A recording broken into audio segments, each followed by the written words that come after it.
Muito obrigado, muchas gracias. Iré hablar de riesgo asociado al DSA de novo en trasplante renal. Iré hablar en inglés, pido disculpas, pero pienso ser el mejor por mejor entender mi presentación. So, the title will be Detailing the Risk Associated with the Novo DSA in Kidney Transplantation. And just a quick look at the talking points of my talk, that will be epidemiology and how to screen these antibodies, these risk factors that are known to be related with novo DSA, their impact in kidney transplant outcomes, and which histopathological phenotypes correlate with these antibodies. So starting with epidemiology, the incidence of de novo DSA ranges between 10 to 20% and 5 years, and that depends on the cohort in which they are studied. You can see here that in this cohort from Canada, with a low immunological risk and mostly Caucasian patients, they observed a 10% incidence at 5 years. But in a cohort from North Carolina, with a majority of patients being African American, you can see that the incidence was 20% at 5 years. But we can work around the 10 to 20% range to understand that is an event that's not rare in our patients post-transplant.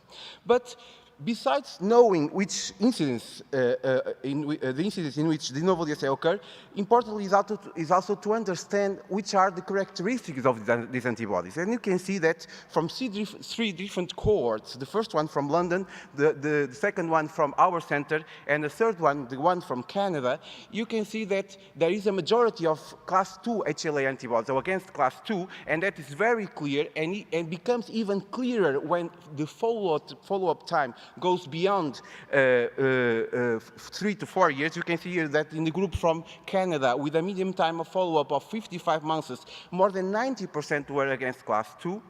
But even within class 2 antibodies, you can see that the majority of them are anti-DQ, and that is very important to understand many of the other aspects and items that we'll discuss in the next slides. Finally, to begin, I would like very shortly, because I do not have the time to go in detail in this subject, but how should do the screening of these antibodies? And this is clearly a non-settled issue. The consensus from 2013 tells us that in the first year there was consensus that every patient should be doing screening, at least at 3 and 12 months post-transplant, and of course at time of important or significant clinical events. Of course, patients with a higher immunological risk will do them more frequently, but nevertheless, that was a consensus. But no real consensus was obtained beyond 1 year. And what they published was that beyond 1 year, probably in every patient, we should store a serum yearly. But the screening will be done in terms of the clinical importance of it, and also because going through the center policy. So,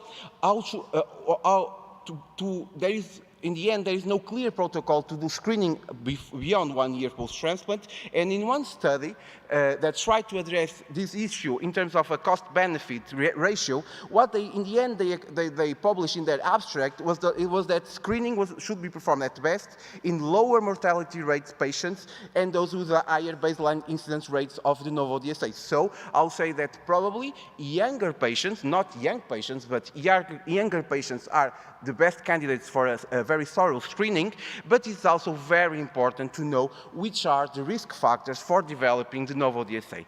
And that is the subject of my next part of my talk. So, which risk factors have been correlated with the emergence of de novo DSA? I'll say that there are a number of risks. I cannot go through all of them. There are many, so I will point 3 main ones. So starting with the HLA mismatch between the donor and the recipient, and still talking about the classical way of looking to HLA mismatch through the antigen level, you can see that even in the cohort from Canada, that patients that came to develop de novo DSA had a higher mean number of HLA mismatches in DR locus. And also from the cohort from North Carolina, the other that I've shown before, you can see that DQ mismatches were a potent predictive factor for the development of de novo DSA. But so HLA mismatch, particularly at class 2, being it DR or DQ, even so because DR and DQ are largely linked in terms of the equilibrium correlation, are very important risk factors for de novo DSA. But there is another way of looking at HLA mismatch, because classically we're talking about the antigen level, but you can talk about the epitope level. So we're talking about small portions of the HLA molecule that are in a position that renders them particularly prone for being the target of allosas sensibilization. So there is a number of tools trying to understand these epitope mismatches, and I do not have time to go through all of them, but using, for instance, HLA Matchmaker, the quote from Manitoba show that HLA epitope mismatch in DR and DQ were clearly a important predictive factor for de novo DSA, and they even draw a cutoff saying that when the patient had more than 10 epitope mismatches in DR or 17 in DQ were the ones that particularly came to develop de novo DSA. So, another issue is immunosuppression. And of course, immunosuppression is always a very important subject and topic in kidney transplantation. And the data that is available says to us that, for instance, ATG induction probably is best or renders less risk for de novo DSA than basiliximab, that in patients that were converted from CNI to mTORs, there was a higher incidence of de novo DSA, and also when they compare cyclosporine with tacrolimus, they show that in patients with cyclosporine had a higher incidence of de novo DSA. Of course, this matches or this crosses the issue of inflammation, of subclinical inflammation, and also of previous acute rejection episodes, also as possible risk factors for de novo DSA. But, of course, you can choose any immunosuppression, but the most important issue talking about immunosuppression, particularly in this area of de novo DSA, is if the patient takes the medicine, and correctly. So, non-adherence is a very important factor to understand. And you can see here the data from cohort of VIB, in which a huge difference between non-adherent and adherent patients in terms of de novo DSA incidence at 12 years. One of the issues that correlates with non-adherence, I'm not saying that all young patients are non-adherent, but there is a problem in young patients, particularly those in the transition between the pediatric and adulthood era. So, and in their data, they show that non-adherence came together with younger age, and both were important risk factors for de novo DSA.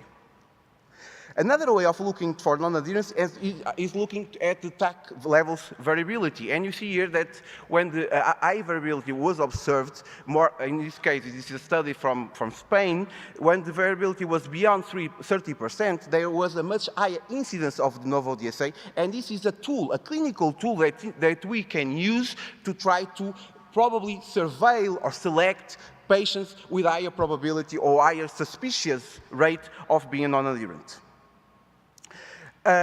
Finally, I would like to end with a kind of interplay between the factors that I've been talking before. You can see here that probably epitope mismatch as a measurement of alloimmune risk and non-adherence, in this case red as the level of the percentage of levels of tacrolimus rho levels that are below a certain threshold, can be a potent predictor of de novo DSA. And you can see that when patients have starting at 5 or less than 5 nanograms per milliliter, there was a huge difference in terms of out of the target through levels between patients that developed de novo DSA and those that did not develop. You can see in the bars in red and blue, but this was only true when both patients were high alloimmune risk patients, so patients with high epitope mismatch. And that was not true in patients that are in green that were low alloimmune risk. So probably non-adherence is particularly an important issue or a risk towards the development of novo DSA in patients that also receive a kidney from a donor towards which they have high epitope mismatch. So, wrapping up the issue of risk, it's really important to additionally to understand what is the data right now in terms which are the outcomes correlated with the novo DSA. And starting with to sum up, starting with a summary, I bring you the table from a recent systematic review from Australia that kind of aggregated data in most of the studies in de novo DSA in kidney transplantation. And you see here, these are the risk ratios, and all risk ratios less than mortality. Mortality was not correlated, but all these events, so acute cellular rejection, acute antibody-mediated rejection, chronic antibody-mediated rejection, or graft loss, all of them correlated, and the novo DSA was the significant predictor of these events. But the quality of the evidence was kind of different between them. The best one with the best level of evidence was antibody-mediated rejection. It's not really a surprise that the novo DSA correlated more strictly with acute antibody-mediated rejection. And this was because the heterogeneity between the different studies that addressed this issue was very low. Differently, although the data on, for instance, overall graft loss was impactful, there was a certain deal of heterogeneity between the studies, and that's why they say that the level of evidence is low. But we know that the novo DSA, of course, not in all patients, but in a certain number of patients, a significant one, correlates with these negative events post-transplant. So it's very important to understand beyond the presence or absence of novo DSA. We have to go further, and we have to characterize it. And one of the characteristics that, bringing a little bit the experience in pre-transplant that certain groups have tried to address has been DSA strengths. So MFI. Does MFI in the novo DSA correlates with the outcomes? Of course, the data is reasonably scarce, but still there are studies that show that when the MFI goes beyond 3,000, independent of being 3,000 or 5,000 or 10,000, but if it goes beyond 3,000, there is a more impactful DSA. And that those between 1,000 and 3,000, and of course the positivity can vary between centers, but those in an intermediate level, probably they don't really correlate with the same strength, at least with the outcomes. And this has been published in more than one center with this cutoff. Additionally, there is a huge interest in the C1q binding ability if this test can select the DSAs that are the most pathogenic. And we have data for both sides of the aisle. So one data show, this is data from Berlin, they show clearly a more impactful effect of C1q positive DSA in terms of antibody-mediated rejection, but also graft failure, and very strong impact. But another quote from Germany, from Munich, they didn't really find any difference. And they saw that if the patient had DSA and it goes beyond 3,000, being it C1q positive or C1q negative, in the end, they have the same impact in terms of outcome. So it's a question that remains unsettled if C1q positivity can go beyond the normal MFI in terms of predicting these events. Lastly, one issue that is reasonably forthcoming for us as clinicians, but has not been very rare, has been published, is the issue of being the DSA transient or persistent.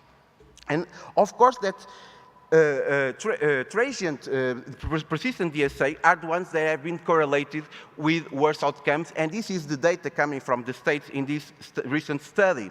But they extended the observations because they separated those that were persistent between those that had more than 60, that were positive more than 60% of the times, and those that were positive less than 60% of the times that screening was done. And they noted a correlation in terms of graft survival that those that were persisting more than 60% of the times had worse outcomes and worse graft survival. But most importantly for me, as a clinician, is one of the information that they bring in this graph, because they say that when the highly persistent DSA, the ones that appear more than 60% of the time, appear at a median time of 6 months post-transplant, while those that are less persistent appeared at 1 month. So the novo DSA that appear later in transplantation probably are the ones that are at higher risk of being more persistent, and with that, they probably can be or can become more pathogenic.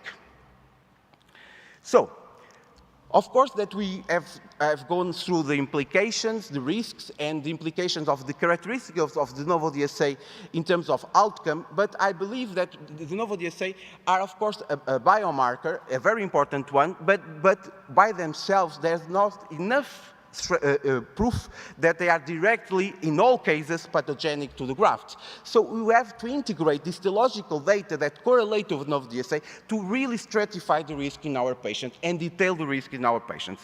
And which are the data on this issue? So one of the data that for me were very striking was the one that came out in AJT last year when they did protocol biopsies in patients that came to, at the moment they screened and were positive for the novo DSA. And really, they divided the cohort into two important groups. One was a group with graft dysfunction, and the other was stable graft function. So these are our patients that were clinically stable. And you see here that in terms of rejection, 90% of dysfunctioning patients had rejection. But more importantly, 50% of stable patients had also rejection. So, of course, this was subclinical rejection, but they have rejection, so half of them. And most importantly, more than 80% of these rejections, subclinical ones, were antibody-mediated rejections or mixed rejections. So if you miss doing a graft biopsy at the time of the novo DSA, you can miss this kind of data that is extremely important in terms of the outcome that you are going to observe, and of course, very impactful in terms of the management of the patient. Additionally, another cohort from the States, this one from the Mayo Clinic, looked at this issue a little bit different because they did the biopsy at the time of appearance of the novo DSA and 1 year later. And you can see that this is active acute antibody-mediated rejection, this is chronic antibody-mediated rejection, and of course, at the time of the novo DSA detection, already 30% of cases have rejection. But 1 year later, 80% of them had rejection. So not only there is a strong correlation between the appearance of antibodies and the event or the presence of antibody-mediated rejection, that correlation increases longitudinally. Because, so I'll say that there is, in a short time frame that is not really understood yet, for instance, 3 months, 6 months, 1 year, as probably the moment in which the effect of novo DSA in terms of the histology will be observed, and probably in that time frame we should evaluate histologically our patients. Not only because of the outcome that we know that antibody-mediated rejection has in terms of the future of the kidney, but also because of this observation that others have made. That you must notice that when they divided patients with de novo DSA between those that have no rejection and those that have antibody-mediated rejection, only those that had antibody-mediated rejection had worse graft survival. So patients with de novo DSA and no rejection had no impact in survival. So only the joining of both observations, immunological and histological, could really indicate and differentiate high-risk patients and the other ones. So it's really important to do it. So, in terms of management of treatment, of course, I will not detail very much about this issue, but I will say that in terms of treating de novo DSA, if you do not have an antibody-mediated rejection, almost no data exists about it. There is a very small study from France in which they detected the novo DSA, they did the graft biopsy, they did not find the rejection, but they treated it. They treated it with IVIG in 3 courses.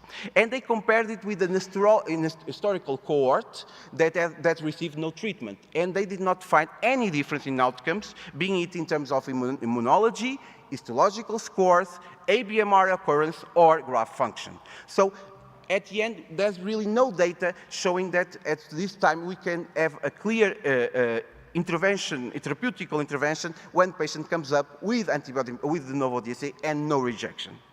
Differently, we know if we find a rejection in a patient with novo DSA, and DSA are a criteria for the diagnosis of the rejection, so it's a kind of intermingling concept. It's very important to understand that it's very different to treat and reflect antibody-mediated rejection correlated with preformed DSA or de novo DSA. They are very distinct between them in terms of the characteristics, the histological and clinical and immunological characteristics. You can see that, of course, de novo DSA appears later, of course, that will be expected, but it appears a much higher chronicity score with stronger DSA and more class 2, and even in terms of graft function, although the GFR was not different, you can see here that proteinuria was much higher in de novo DSA. So we are further along, further downstream in terms of the dysfunction and the injury to the graft. Additionally, of course, that de novo DSA was an important predictor of outcome, and patients that had ABMR with the novel DSA had much worse graft survival, and this was significant in the multivariable analysis than were those with preformed DSA. And these differences should be really understood, and probably we have some work to do to better integrate these observations in terms of the therapeutical options that are available. Because, of course, when we talk about an acute antibody-mediated rejection and the treatment with IVIG, plasmapheresis, rituximab, that is largely the standard of care right now, of course, we are talking about data that most of the cases come from preformed DSA or very early DSA, not from cases of late de novo DSA antibody-mediated rejection. That is one strong observation, because when we are talking about chronic ABMR, it's much more important to understand that no data really exists in terms of treatment. There were studies, one from Spain that showed no impact of IVIG and rituximab, one from Vienna showing no impact of bortezomib. There are some evidence still in one center from the States that tocilizumab can make a difference in this type of entity, but in the end I'll say that the key to address chronic antibody-mediated rejection is to detect it at a subclinical level, not expecting from dysfunction, where most of the injury is made, and high chronicity will be found on the graft, but making the diagnosis here in the subclinical level. And in the subclinical level, one of the first signs is the novel DSA. But you have to correlate it with histology to go further away. And only for make a final statement in this subject, of course, probably you are very familiar with this image, that when the Paris cohort studied protocol biopsies at 1 year and subclinical phenotypes, the one that was ABMR subclinical had much worse graft survival than the other ones. So the impact of subclinical ABMR is very important, so it deserves a continuous interest of ours to better manage it. So, my final comments. I'll say that prevention of novel DSA, of course, starts with the recognition of risk factors, with some integration in terms of the cost-benefit of the screening that will be made. Even at pre-transplant and after post-transplant level, there is always the importance of understanding the patterns of behavior in terms of non-adherence that can be present before transplant at the dialysis levels, for instance. Of course, the mismatch is also very important, and of course, in post-transplant, continuous surveillance of non-adherence, possibly an effect of the variability of TAC levels can further our task and improve our ability to select these patients. Of course, the management of immunosuppression and a decision in terms of the screening that will be made. When the novel DSA comes up, I believe that an early histological evaluation is really important, and most of the times I'll say that she does not depend on the level of graft dysfunction. Of course, this is an exaggeration. Patients that have a very severe chronic dysfunction probably are not really, will not profit from any intervention, but the others, we really don't have a cutoff to be very clear about what we are going to do, and then probably the specific timing of the histologic evaluation can be modulated by the characterization of novel DSA.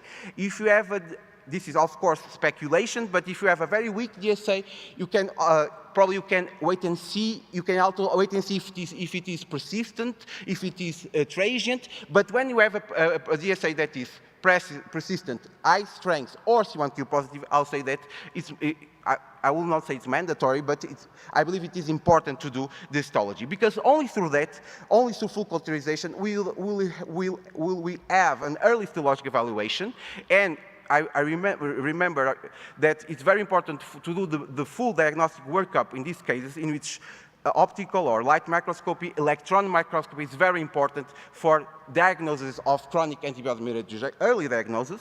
And of course, treatment will always be directed not at the DSA itself, but at the diagnosis of rejection, but out of the type of the rejection that has been observed. So I thank you very much. I wait for your questions, and I leave you my thanks.